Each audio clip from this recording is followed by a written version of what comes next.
Flange with profile. New Flange with profile function allows users to create special shaped flanges by one command easily. In previous versions, if users wanted to create a special shaped flange, they need to create a full flange first, then create several sketches and extrude or fillet them to finish the design, which is very time-consuming and cumbersome. But in ZW3D 2020, creating a special shaped flange gets easy. Let's see how to do this by just one command. Look at this example.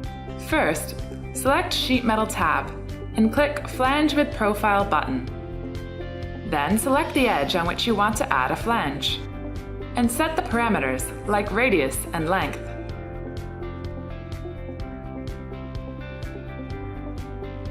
You can see the new option, Edit Profile, here, which can customize the shape of the flange. After clicking Edit Profile, the sketch environment will appear, and you can sketch the shape as you want. So all customizations of the flange can be done here.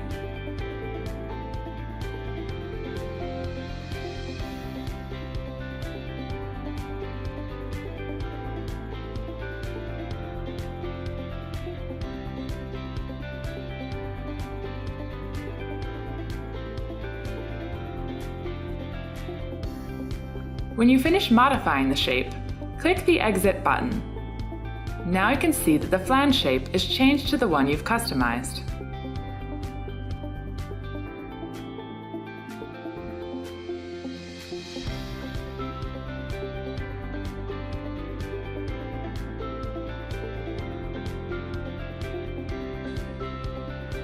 What's more, after you finish the customization, you can still go back and modify the sketch, and the modifications will take effect immediately. With Flange with Profile in ZW3D 2020, you can largely increase the efficiency of creating a special shaped flange.